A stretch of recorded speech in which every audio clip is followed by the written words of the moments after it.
Hello, movie lovers, and welcome to the show. For today's podcast, we're actually going to be reviewing Sound of Metal. This is actually an independent film that came out last year, and with me, I actually have my good friend Vic with me. Say hello to everyone, Vic. Hey, hello. How you doing? And he's actually part of an independent rock band and everything as well, and he's also part of a small town in Bogalusa as well. Tell us a little bit about the band that you're actually in. Yeah, the band I'm in, we're called Plan B. The reason we got that name is because Plan A didn't work out too well.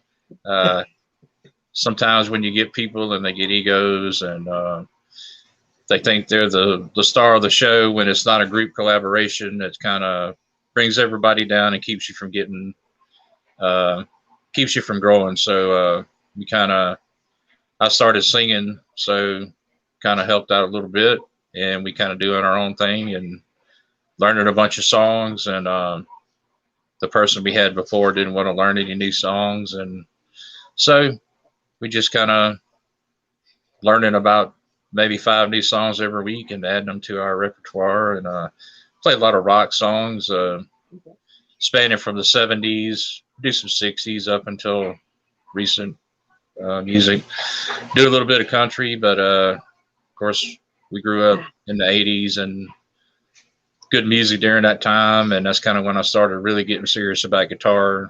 And so our band's website is www.theplanbband, all one word, .us, and Facebook page at theplanbband.us. All right. And you also taught me a little bit on guitar as well. You also did that too. I remember in my Yeah, college did days some and everything. Nirvana. Yeah, Yeah, did some Nirvana, Teen Spirit, and I think some Metallica and right. some. A little bit fuel. Yeah, you picked on very quickly. Thanks. Yeah. As you know what, I still even though I haven't picked up a guitar in years, I still remember everything you taught me as well. So that actually stuck with me. Cool. I So knew it would. Yeah. yeah, You got a good memory. Yeah. thanks. Let's see here. Tara says, hi Tara. And so Hello. like I was saying, this is actually a movie that came out last year. Matter of fact, I heard about this film, but I didn't actually get around to actually seeing this until Amazon Prime had it. And then I was listening to SEN Live, which is actually this other podcast that I listened to. And they're like, oh, if you're a big fan of rock music, big fan of heavy metal music, and a big fan of inspirational stuff, check out Sound of Music. So, not Sound of Music, Sound of Metal.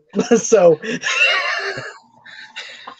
The Sound of hills Metal. are alive with the sound of That, music. or all I could hear is James Hetfield. Oh yeah, you know.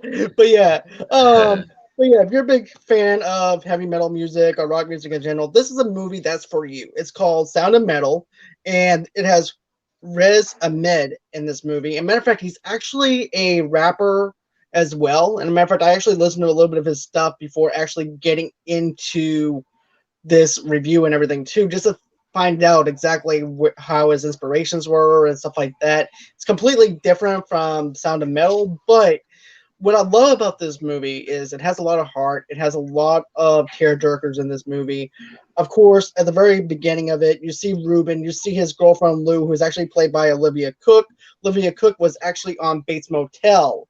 That's where I first saw her, and then she was on Ready Player One. I don't know if you've seen those two, the Bates I've Motel TV series. I've seen a little bit of it, but I did not realize that she was on there. That's pretty cool. I have to go back and check it out again. Yeah, she was actually the girl that was actually on the oxygen tank and everything. So that's actually that was her character. She was in love with Norman at first, and then winded up being his brother, and everything that she wound up being in love with. But it just goes to show you how much of an actress that she actually is since Bates Motel. And whenever they're actually performing and everything, that's when you actually see Ruben's hearing actually starting to fade away a little bit.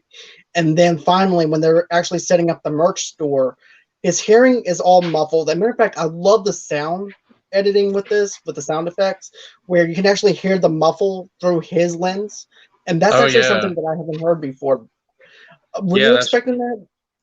Uh, I it was kind of a surprise to me that it started that soon in the movie, but that's definitely how I could imagine that going deaf would be, and definitely having the ringing in your ears, which I do have from from the '80s, playing in front of amplifiers and uh, cranking them up. You know, I didn't wear ear protection, and constantly my ears are ringing and have been ringing since as long as I can remember.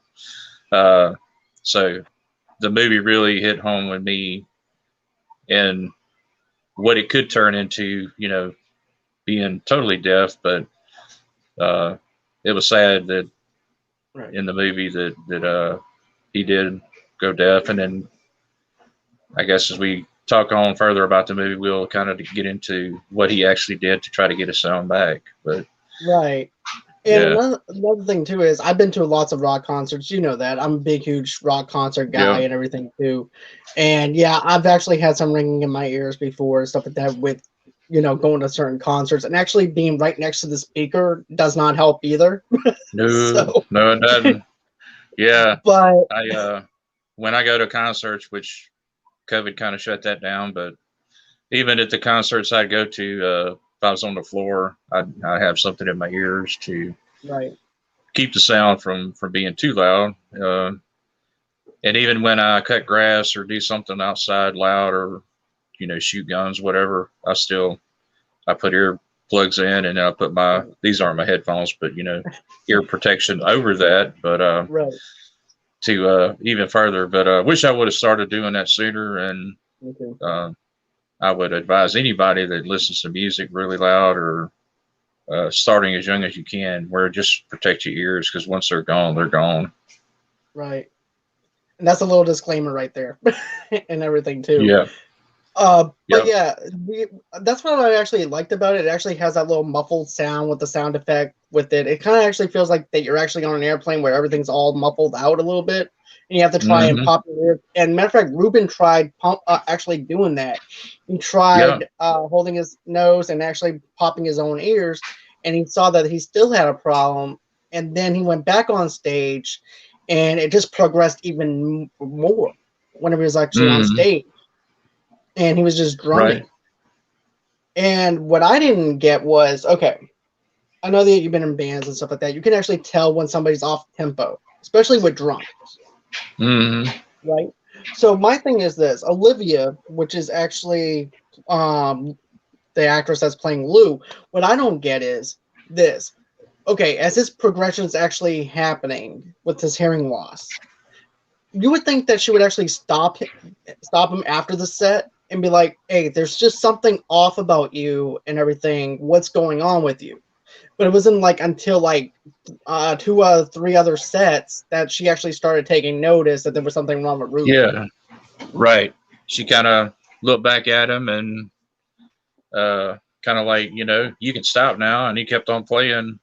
And then he got, he kind of got fed up that one time and just walked out because it was affecting him so much. And Right, really, he could really tell then that something was really going bad with his hearing, and didn't know how to fix it or whatever. But and then that's kind of when she started being more empathetic with the way it was affecting the band and their relationship, how he couldn't really hear what she was saying and stuff. And she kind of then started supporting him and trying to get him better.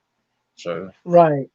And yeah. that's actually when she tried to call his. Matter of fact, he's actually what is an addictive user of drugs with heroin as well. He was 4 years sober, and Olivia's just trying to go on ahead. Lou is actually just trying to go ahead and help, give him some help through Right. his sponsor that actually sponsored him last time.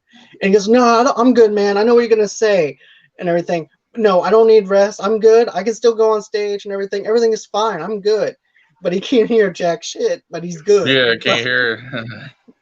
But he just wants to keep on touring. That's his passion. You can tell in his voice that's his passion. That's all he knows is drumming. and Yep. it's very well progressed through the movie and everything. That's actually what his love is. And then finally Olivia actually brings him to, well, Lou actually brings him down to this rehabilitation place for deaf people who actually, and matter of fact, the guy Joe actually helps them with their addictions and also helps them being deaf as well. And I love Mhm. what Joe is actually building there. It's a Christian based place. He's actually far from the Christian aspect and everything too. And he's actually trying to do anything he can to actually get out of going to this rehabilitation place. Because he's like, Lou and I, we're not that. We're not we're not those Yeah, people. we're not about listening to Jesus and all that stuff, but uh, I think he eventually come around to saying that or thinking that hey, that was a good for him and a good environment for him to be in at that time. Right. And that's actually when he admits to Joe that he is 4 years sober and everything. And then Joe asked him the question, are you thinking about using, since your hearing is gone, to try and calm you down? And you can tell that there's just that shame in his eyes where he Hmm. just kind of looks down and he's just ashamed of himself because of the guilt and shame that he's carrying with him. And he's like, yeah, Yeah, I have been thinking about it. yeah. It's like today is not a good day. I think he said something like that, and Yeah. meaning that if he was going to use, that would be a day that he would probably go back to using. But Yeah.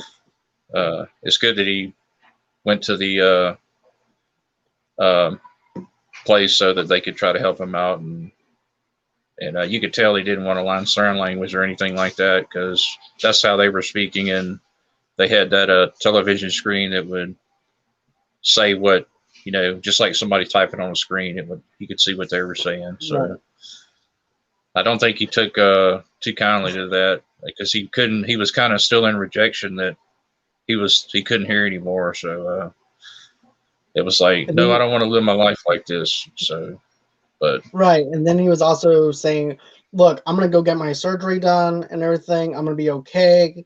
It's cost $26,000 or 40 something thousand dollars, I believe it costs somewhere around that range." He goes, "I'm gonna be mm-hmm, fine. Once I get my hearing done, I'm gonna be fine. This is just a temporary thing. I'm just gonna be here for a little while." And then as time progressed, which is one of the downsides about this film, is the fact that it doesn't tell you how long he was actually in that rehabilitation center and everything. right, Because I wish right. that they actually showed us how long he was actually in there. That's the only small little nitpick I had about the film, was I wish that they actually showed us day-to-day progression through, like, maybe a month later, 3 months later, and things like that. I wish they would actually done that. What about you? Yeah, I wish they would have too. They kind of moved through that section kind of quick and showed him uh, trying to learn sign language that he didn't want to learn, and he wrote his name on the chalkboard, like mocking the people. His name is this or whatever. I forgot his name in the movie, which I should remember it. But uh, he was kind of in denial about that. But then he started playing with the kids and having fun with them, and seeing how that when the kid was sitting on the top of the slide and he was kind of tapping on it, and the kid had his head down to the slide where he could feel the vibrations, and then he started kind of drumming, and the kid was like listening to that intently. So he kind of made a connection with the kids, and through the music that they played on the piano, and they, all had their heads down to the piano, feeling the vibration. And he had a. It seemed like when he made that connection with the kids is when he really started to want to learn sign languages, talk to them, to communicate with them, because I think he could sense it at some point that hey, he does have a purpose, that he could help these kids, you know, uh, learn how to play music or whatever through, even though Right. they were deaf, they still could beat on a bottom of a bucket or play the piano or whatever. Right. So, And that's something that I really liked. And then there was also too, whenever he first gets there, he doesn't even know how to do sign language at all either. So he's just mm-hmm, looking at everybody like, what the hell is this? He's like looking around, and then Joe is telling everybody, hey, look, he doesn't know how to do sign language and everything. He even admits that and everything, that he does have a drug problem, but he's sorry that he doesn't know sign language. Joe winds up actually talking in sign language for him and says, look, he's sorry that he doesn't know sign language or anything like that. So, just please excuse him for right now. And then as he goes on, he's struggling with sign language. And then even the teacher's like, no voice, lock up your voice. Mm-hmm. Yeah. And everything too. Yeah. That was funny. Is like, but yeah. But yeah, like I think that was kind of a defining moment that, hey, he accepted that he was deaf and he needed to communicate, because in that situation where you can't hear, you got to communicate somehow and tell people, you got to talk somehow. So to him, sign language was kind of the only way to do that. So he kind of learned that he had to do that, and he was forced to do that. But I think the kids helped him out a bit with that. His relationship with them, he was kind of a figure to them as somebody that could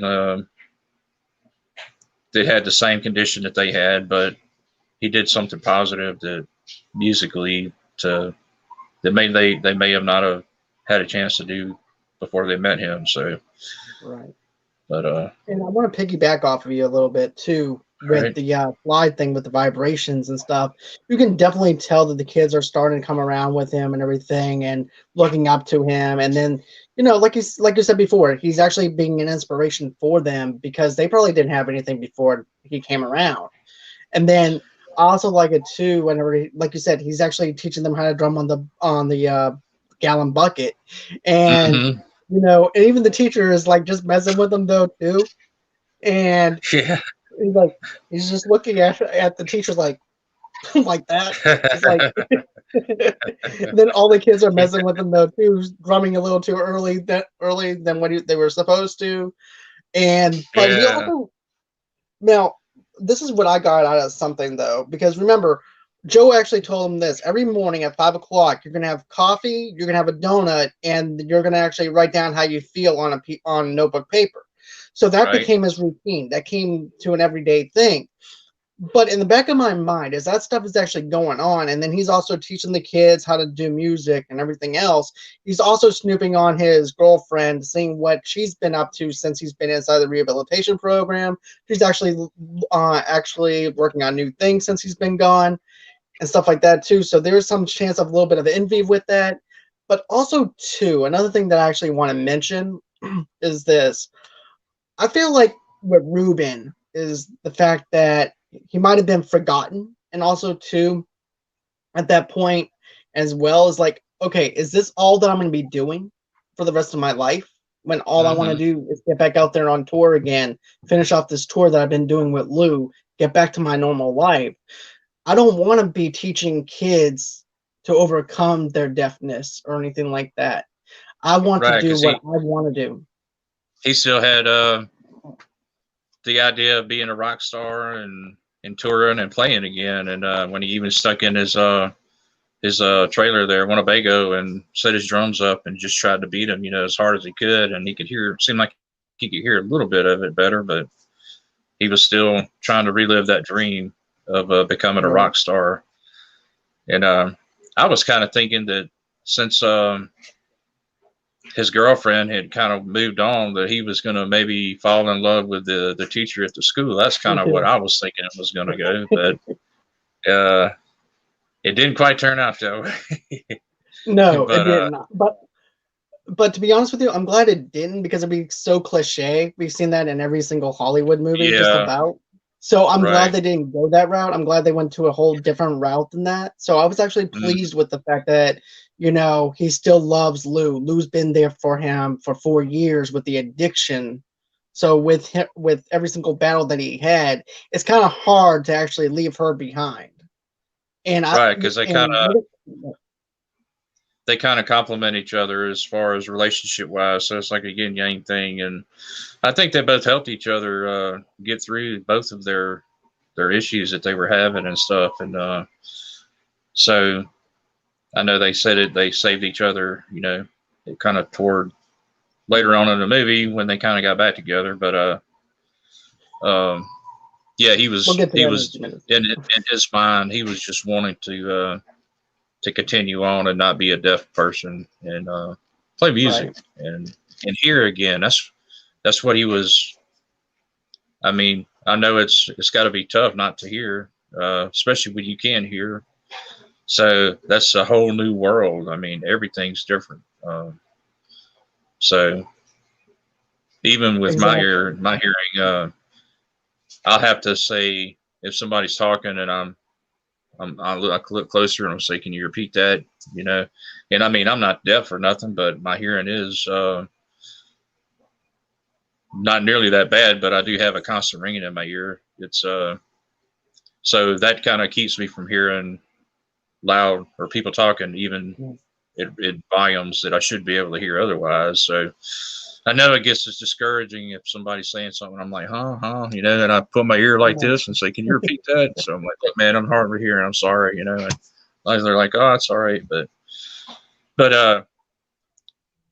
on my personal level, I mean, I do need to get my hearing checked. I do need to go to a ear doctor, and I mean, I want to be able to hear birds chirping and stuff like Yeah. that, and the little things that I can't hear.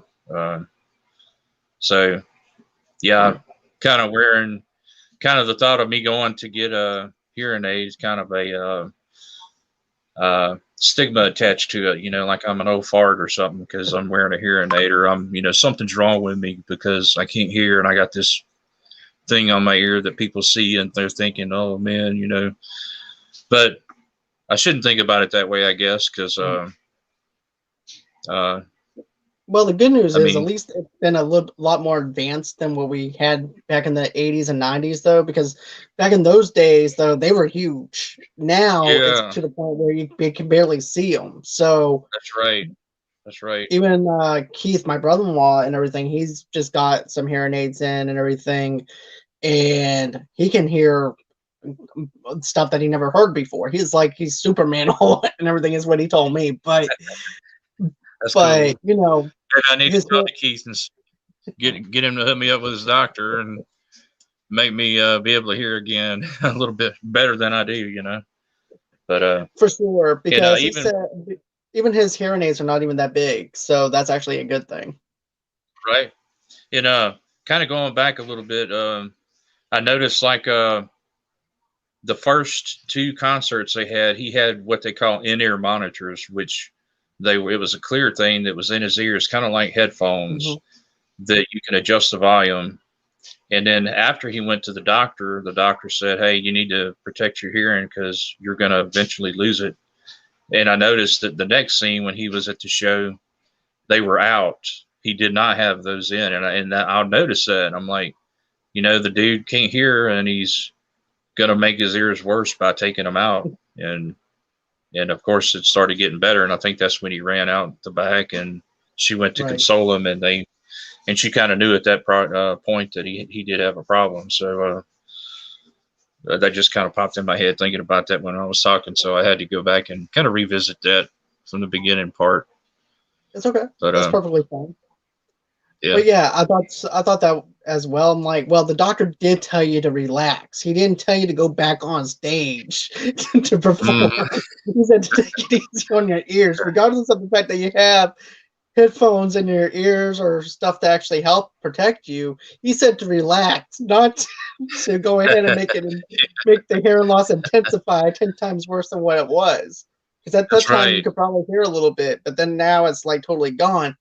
But I also want to reiterate something though too is, you and I can hear, but imagine someone like Ruben who can hear all his Mm, life and then all of a sudden it's just gone. That would scare mm. the bejesus out of me. I'm going to be honest with you. Yeah, me That too, would actually, man.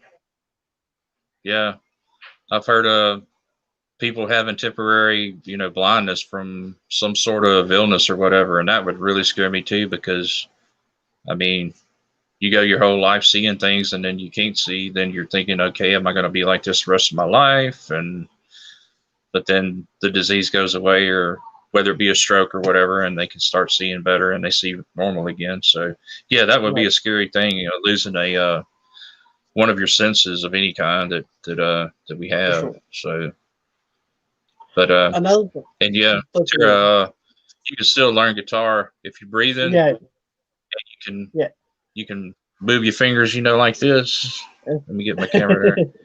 You can still learn. It's not too late. So just want to let you know that. Exactly. If anything, I could probably send you a couple of videos or something like that to help you learn as well. There you go.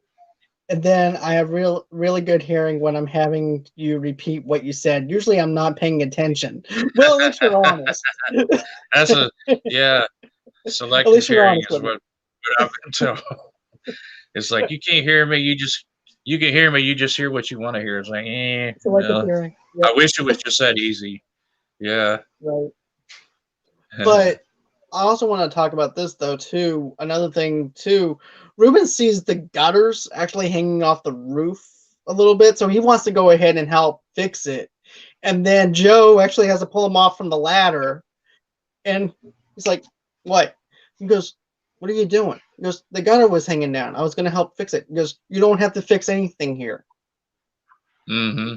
And Ruben is just like Yeah. pissed off because Yeah. he's like, Because I'm guessing he was insinuating or an analogy that he was there to fix himself, not to fix something else.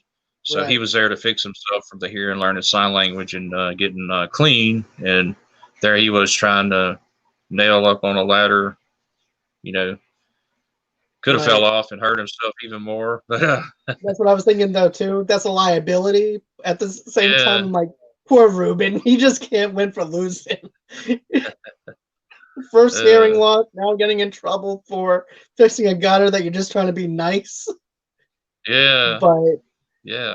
yeah, that is definitely a liability though. But Joe also lost his hearing during a Vietnam War and everything, Mm-hmm. and a bomb went off, and that's how he lost his hearing, was through that. And now his way is actually helping people hear and everything, because he knows what it actually felt like to actually lose his hearing, which I thought was Right. really inspirational with that.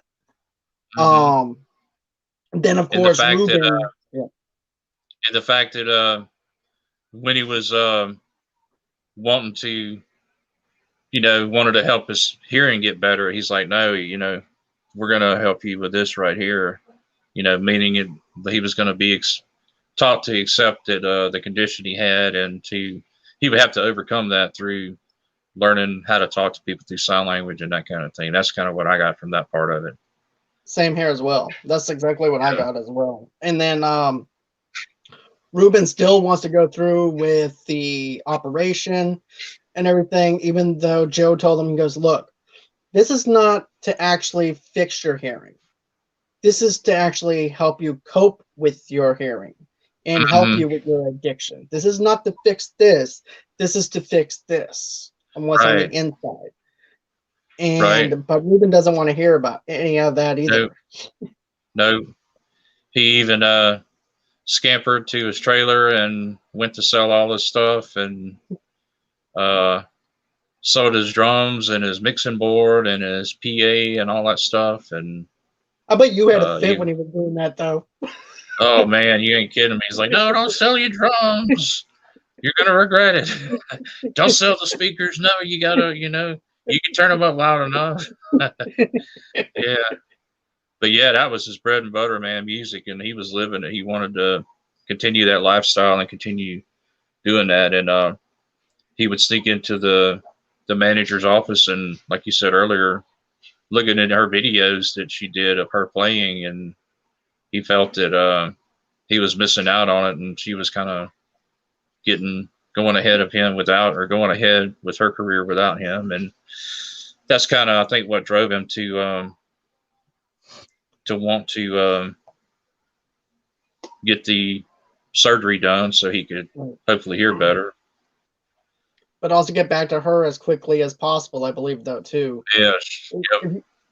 If you actually think about it, though, Ruben's intentions are not very clear on anything. He's not very straightforward or honest with anyone on how he feels or what you know what I'm saying? He is Yeah. feeling, he basically is just all over the place like an addict would be.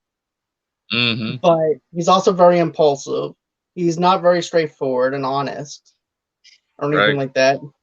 Like, we also see that and everything after he sells his Winnebago for $26,000 And then that's when he leaves a note for Joe saying, hey, don't worry about me. Everything is good. All is good. I'm fine. And says, I'll see you tomorrow. That's when he gets the operation. And of course, when he has the operation and everything, it's a success. He goes back over to Joe, and then they're at the kitchen table. Uh-huh. And then he's like, can you lend me $26,000 so I can get my Winnebago back? Right, because remember, that was the agreement. Yeah, because Remember, if that was he like the agreement was if he waited 8 weeks and got the money within 8 weeks, he could buy it back from the guy that bought it. And the original it was like condition and everything. 4 or 5 weeks later, and he had his surgery, and the cochlear implants were somewhat working, and Right. and he was kind of like I guess kind of acting like give me the money and I'll pay you back and this and that, kind of like a drug My person, girlfriend's dad's somebody that did. rich. Yeah, yeah, her dad rich, she'll give me the money and I can pay you back. And he's like, you're talking like a drug head now. So uh, he still had the mentality of, well, he had a addictive personality to begin with, so that just kind of stayed with him, but he kind of clung on to other things instead of going back to drugs. So that was a good thing that he didn't go back to using because of that, and he did stay clean. So I was kind of glad to see that they kept that on a positive note, that he didn't go back to using. Same as well. And also too, like whenever Joe says, you're acting like a drug head and everything because of the way you're acting, he goes, but I cannot have you live here anymore. And that broke my heart, though, in a sense, but that's also too what Ruben wanted anyways. So right. But Ruben also felt bad after that. But here's the thing. Remember when Joe, at the very start of it, he says, well, you don't have to be a Christian to actually be in this rehabilitation center. We can actually have churches that can sponsor you. Right. And so what my logic was, okay, I'm going to sell my friend the Winnebago for 26 grand, but I'm going to use the church as a way to get the 26 grand back through Joe. Yeah. So I can get my Winnebago back. That's what I was thinking. Yeah, same here. And it kind of backfired on him there, because maybe they had the money or maybe they didn't, but that was kind of far-fetched for him to even go ask for that kind of money, because that's a pretty good bit of money, and I'm sure they ran on a shoestring budget with the funding they got to operate their operation. So yeah, that was something. That's another thing too. That's why I wanted to actually have how many months he was actually in there and how much money was actually invested into sponsoring him for X amount of time that he was there, because God knows how much money that the church was actually forking over to actually help him. Yeah, right. But also too, remember the doctor also said, look, the earlobes and the thing for your brain and everything to actually help you hear, it's not to actually give you back your original hearing. It's actually to help you with your hearing. It's not going to sound as clear as it did whenever you had hearing. That's actually another thing he mentions. Right. And when you watch a movie, and hopefully the people watching this will watch a movie, because it was really good movie. You'll kind of see the struggles he goes through after having the implants, and it didn't work like he was thinking it was going to work. Like, hey, I'll have my hearing back. It was kind of splotchy and wasn't clear like we hear things. Kind of like sounding like a bad radio tuning in a station, and you can't really hear it. It's kind of garbled, and so I think he was disappointed.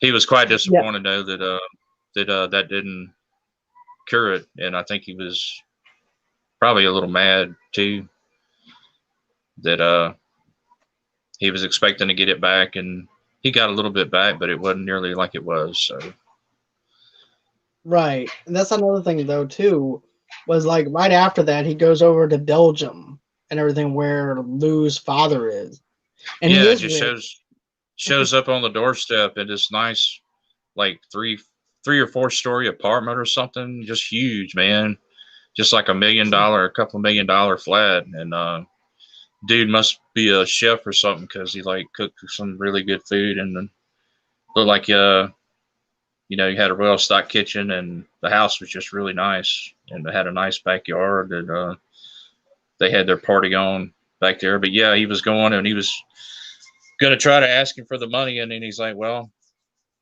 his daughter was gonna be back that night and he was kind of sitting around waiting for her to get in and of course when she did show up she had she was more made up. She was more clean cut than like a gypsy traveling, show to show every night, just kind of thrown away look. But she was well kept up, had her makeup and hair fixed and stuff, and she had changed physical appearances. And I think he started kind of noticing that she had kind of moved on and had opened another part of her life, another chapter of her life that she was going to be with her dad and kind of hang out with the rich folks or whatever.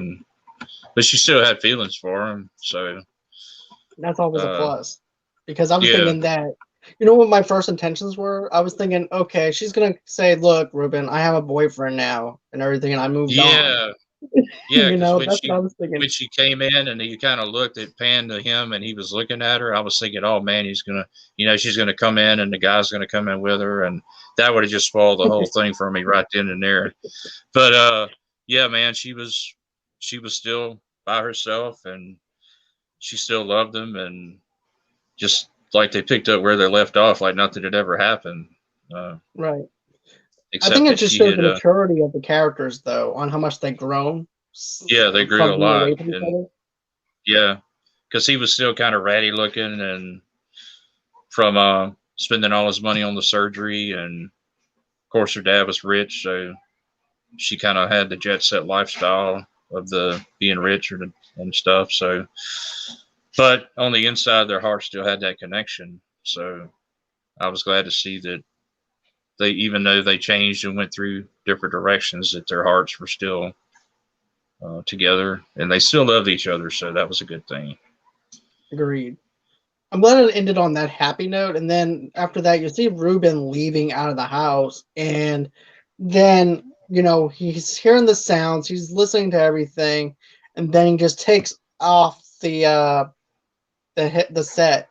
And what I'm thinking is this. I think either he's come to terms with his deafness or he realizes that sometimes quiet is actually better than hearing. Yeah, because you heard the bell ringing and it was kind of broken, kind of staticky, and it was like, and he looked over at the cathedral where the bell tower was, and it was just noisy and all the traffic noise in the street and the horns blowing, and he just sat down there at the park bench and he just took them off and it was just peace, just quiet and just very serene. So, yeah, I thought the same thing you did on that. And I kind of also thought that maybe he would go back to the rehab center and reconnect with them, but that didn't quite happen. They just kind of ended it right there. Right. But I like the fact that it gave us some speculation on what might have happened and stuff like that. I think that him and Lou winded up being together. They're just not in the rock star lifestyle anymore or anything like that. Because number one, her clothes have changed. She's matured. So that tells me right there that maybe she's actually gone away from the hard rock and heavy metal aspect. And now this is her new lifestyle now. So now Ruben has to also adjust to that lifestyle. Yeah, I think for me in the movie, that part came when they were laying in bed and it was nighttime and they were like looking to each other's eyes and he's like, yeah, let's get the band back together and let's go on a tour. We need to do that. We need to, I got my hearing partially back and she's like, yeah, baby, but you could tell, even though she was saying, yeah, and agreeing to him that she really didn't want that. She was like, that was kind of part of my past, our, gypsy kind of lifestyle, touring the world and,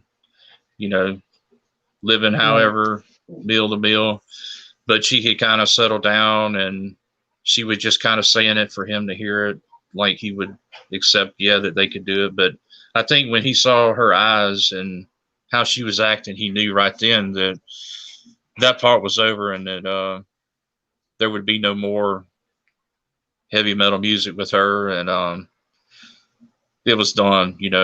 She had moved in her direction, and he had to find his own direction doing something else. And I think when the moment he was on the bench, and I think he pretty much knew it was over, and he kind of come to grips with, hey, maybe not hearing anything is better than hearing stuff. So I do wish he would have went back and kind of connected with the kids at the rehab place, but I guess the directors didn't want to go in that direction. They just wanted to kind of leave it hanging. So also too, it did kind of end. Go on. It kind of ended in a good way. I think that you kind of thought that he was reflecting back on everything, and how he sold all the stuff. It's hard to sell music stuff because when you're attached to it and it's your life, and you're kind of sitting there thinking, I sold all this stuff, and yeah, I got this surgery and I can hear a little bit better, but it just ain't working like it used to. And maybe my dream for being a rock star isn't going to work out. So I'm just going to sit here and reflect and contemplate on what my next move is. And when he took the cochlear implants off his head, then it was quiet, totally peaceful. So I think for me, I thought during that time he was like sitting there and just kind of saying, hey, what am I going to do next? This, maybe it's like you said, it's better to hear nothing and just have peace and quiet, because that's pretty much what it was. And also peace with his life though too. That's another thing too that I just thought about. Yeah, the inner peace that he got from knowing that he wasn't going to be able to tour anymore, and maybe he should try to find something else to do with his life and try to do something positive, and just cope with him being deaf and not able to hear. So that's what I was thinking as well. Another thing too, whenever he sold the Winnebago, that's also another metaphor, I believe, for saying that used to be his life, and now that life is now gone. Mm-hmm. And he couldn't get it back. Yeah, he wasn't able to get it back. The dad wasn't gonna give him the money if he asked, I'm sure. And I don't know, maybe he would have if his daughter wanted to continue to tour, but I think he was happy to have her home. Right. Well, remember, he also told, go on. Because he seemed because it seemed really happy to, what parent wouldn't be happy to have their kid home that's been on the road for many years, and have them come back home and see them every day and get to go out and eat and just hang out with them, that kind of thing. So that was good for the dad. I think the dad kind of even might have said something that he was glad that she's home and not touring the world or whatever. He said something along the lines of this. He goes, he used to resent Ruben and take out his frustrations on Ruben when Ruben wasn't actually the problem. The problem was him. So you can definitely tell that each character was actually working out their own stuff and everything. Right. And another part of the movie, I think that kind of put him on that he needs to get on another track was when they had that party outside, and all the people were like high society folks and dressed up, and he comes out in his t-shirt and smoking, and he's kind of looking around at everybody. And I think he kind of felt out of place being in that situation. And even though that she still hugged him and introduced him to people, I still think he kind of felt out of place at that point. And and also I think that might have been I think that maybe had been the. Sorry. Sorry, I know the delay.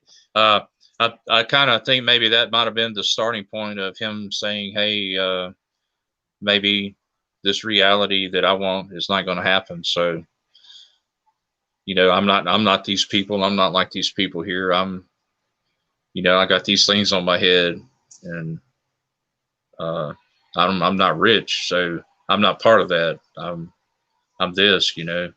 So I think from what I saw, that was kind of his wake up call. That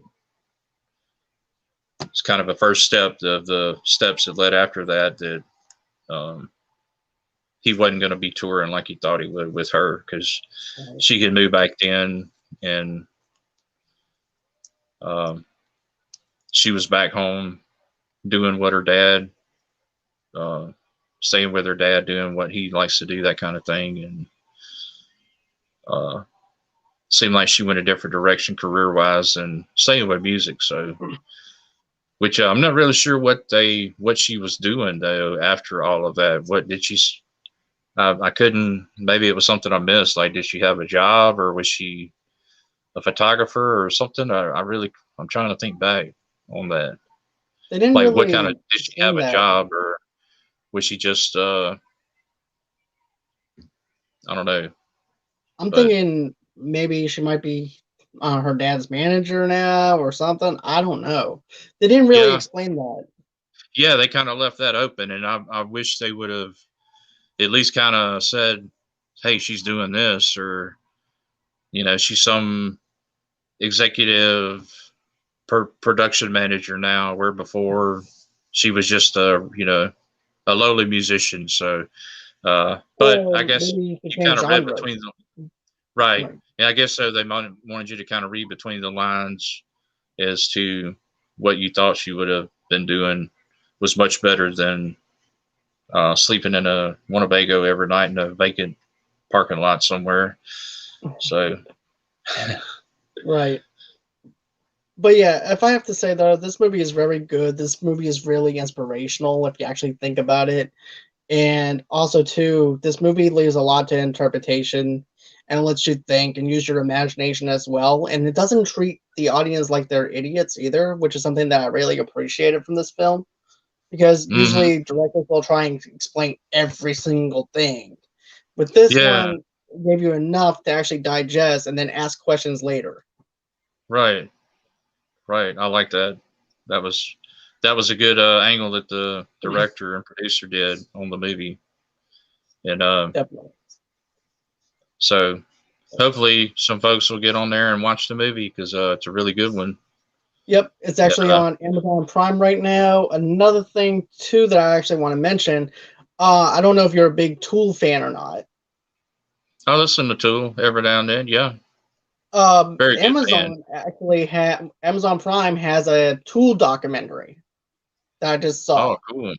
So they actually have that up and everything. I'm probably gonna wind up diving into that soon because I like Tool. I like some of their stuff. So I'll probably be diving into that.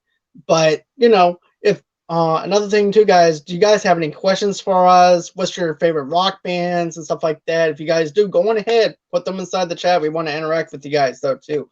If not, I'm going to close the thing out though. If you guys don't have any questions or anything like that, well, I'm going to go on ahead and end it. But before we do, I just want to say this. There's actually this rock band that I actually came across. And as a matter of fact, he was actually trying to promote his band in a podcast share group that I'm part of. And his name is Mike. He has a band called Ashes Rise. And his matter of fact, the name of the song is called Family Values. And if you guys listen to the podcast for the audio only, you guys are going to actually have a little treat where you guys will actually get to listen to that song for free. And I'll also go on ahead and matter of fact, he has his iTunes link and everything else. I'm going to have that in the description notes. I'm going to have Plan B's stuff in the description notes as well. I just wanted this to be a big old huge music bash and everything, just promoting bands and stuff like that, small town bands. As a matter of fact, I might actually put Biloxi owns. Matter of fact, I might actually put Wildfire back in this and everything too for their band, because I'm actually friends with the lead singer from Wildfire. Cool. So I might actually put his band in there though too, because like I said, I wanted this to be a big huge thing on music appreciation as well. because there's a lot for music in general. So I wanted you to be able to have Plan B in there. I wanted you to be able to promote Plan B. I wanted to be Appreciate able to that. promote my plan. You're very welcome. Because Yeah, man, I appreciate it. know that anytime. Because here's the thing, I know that I ended up promoting them once before, but that's also another reason why I wanted to have you on the show, so that way I figured Sound of Metal was actually perfect for the both of us to review, so that way we could go ahead and promote your band and do it that way, so that way you can actually have your own words, your own ideas on what Plan B is. Right. Yeah, appreciate that. You're It very was welcome. a pleasure. You want me to join you on this, and watching the movie kind of struck home with me on the hearing part. And Yeah, yeah, everybody go watch the movie and support your local bands. Uh, definitely. yeah, any venues that's local on the coast or in your hometown, support the bands, man. They're loving that. They're wanting to play music, and they love music, and just get out there and support them and show them that you're there for them, because that makes them even feel better and want to do even uh, more music and play harder. So Definitely. All right, so that's gonna be it for tonight's show, guys. But I do have something to tell you guys. We're not gonna have a show tomorrow night or the night after, because I'm actually gonna be on Ben Raynor's show. Ben was actually on my show last month. We did all three Back to the Future films for that film review. That's actually on the YouTube channel and on the podcast only as well. So you can actually listen to that on the audio only podcast if you guys want to. But I'm going to be on his network called the Sweaties Network. So what I'm going to be doing there is I'm going to be talking about Saved by the Bell coming up. That's actually going to be a pre-recorded show that's actually going to be airing sometime next weekend, I believe. And then on that next day, I'm actually doing Marvel versus DC Comics on their show. And then after that, I'll be back to my regular scheduled podcast and YouTube channel and stuff like that on the next day, which will be Friday. So I'll be cool. back doing that. Yeah. So it gives Yeah. me a little bit of a break to be able to do somebody else's shows. Right. That's cool. Thanks. Yeah. And I look white as And a ghost, so I got a lot of lighting in here. So I'm not this well, white. like I'm I more said normal. earlier, this is like my Nirvana lighting whenever they were Yeah. on MTV Unplugged. So Yeah. That's it. Yeah. Uh, but another thing too, guys, is if you guys want to, you guys don't have to. I understand this coronavirus and everything has actually got everybody's wallets in a wad and everything, especially with the pandemic. But if you guys want to show some generosity and everything, go ahead and go on ahead, donate to the page with the GoFundMe page. You can do so by going to the link below. Another thing too, guys, is we're actually sponsored by Audible. Go ahead, click the link below if you want to get a free 30-day trial on us.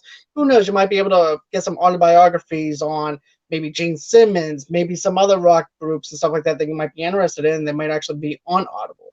Then, of course, you guys can actually go to our Patreon that just kicked off. We just did a little Caesar review not too long ago. And that's actually part of the $5 tier that we have, where we're actually reviewing classic movies for $5 a month. You actually get a classic movie review from us, a shout out from us. And how do you do that? I'm glad that you guys asked. You can just go to www.patreon.com//movie lovers unite. And then, of course, you can go on ahead and go follow me on Movie Lovers Unit on Twitter, or you can go on ahead and follow me on Twitter at John DeGorio8, or you can follow me at Movie Lovers TV Lovers Unite on Facebook, and of course, Movie Lovers TV Lovers Unite on Instagram. And then, of course, you guys can go on ahead and go to www.movieloversunite.com for all your entertainment needs and wants. That's where we actually do our movie reviews, movie news. And I just want to say thanks again, Vic, for joining me. I do appreciate that. Thank you, And John, man. It's been a first for me, and I appreciate it, man. That's my first podcast. So let's see. There we go. Everybody stay metal, babies. Yeah, stay metal. Thank you, John. Anytime, man. And always Yeah. until next time, guys, stay safe and everything. And I'll Wear be your back mask. again on Friday. Wear your mask, And social distance. Let's keep our family and friends well. We don't want to get them sick. So definitely, most definitely. yeah.